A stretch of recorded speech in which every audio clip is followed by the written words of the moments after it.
talk about that process, because whenever we hear about Rakim making records, it's always in his later stages of career with Pete Rock, Primo, and like that. You never hear the stories of working with Eric B. What is that like? Because Eric B is a legend in his own right. He's the silent, deadly type. What was it like working with him on these sessions and creating your first album, so to speak? It was like I'd be in there working with the engineer, Patrick Adams. I was in there working with Patrick, Eli Tubo, Chris Conway, guys like that, and I was in there putting beats together, making beats, and Eric would come in, listen to what I was doing, yo, that's dope, and then break out.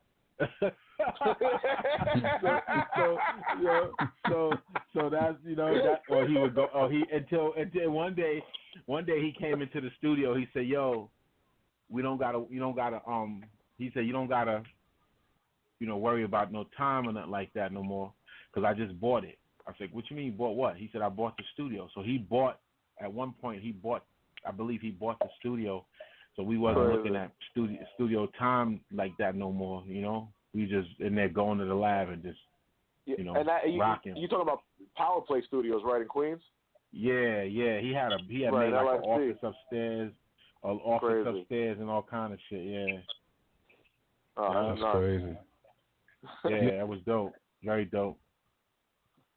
One of my favorite joints I heard you on was the Money in the Bank shit. I rocked that G Rap shit so fucking hard, man. That shit was so crazy. Oh man, yeah. Thank you, man. That's incredible. Talk a little bit about working with G Rap, because you're around Eric B.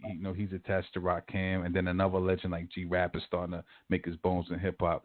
Talk a little bit about working with Kool G Rap, and was that like inspiring to you, and did that like make you shut your lyrics up a little bit, being around these monsters, so to speak? Yeah, absolutely.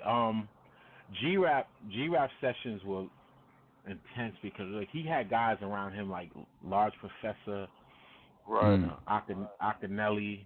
It was guys coming in there with like that Money in the Bank joint was my first collaboration on with another MC. And the thing about G Rap is he's a serious lyricist, so he set the bar for the kind of MCs that I would rock with. I ain't never been afraid to get on no song with anybody that was considered as good or better than me.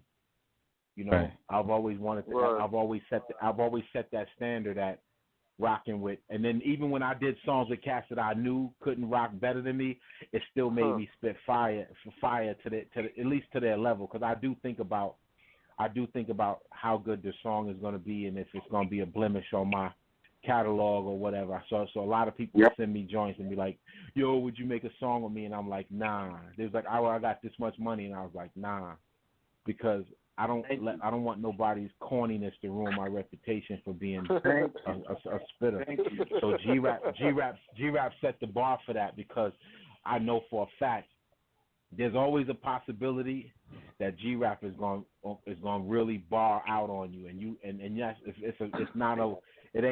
he's very, very dope. Like, I mean, he really, like, he finds himself on lyrics. That's what he does. He goes in on bars. So if you ain't ready to get on the song with G Rap and step up to the game, there's a few MCs like that. He's just happened to be the first one that really got me into the zone of, you know what, you really got to step your game up on this guy. Because a lot of times I would say good rhymes, but the way I would deliver the rhyme, my voice and the delivery would give it more credence and more power than it really had, because of the way I delivered it. I would know that. Like, I'm not saying I've always been the best lyricist, but I've always written from a place of good delivery and believability.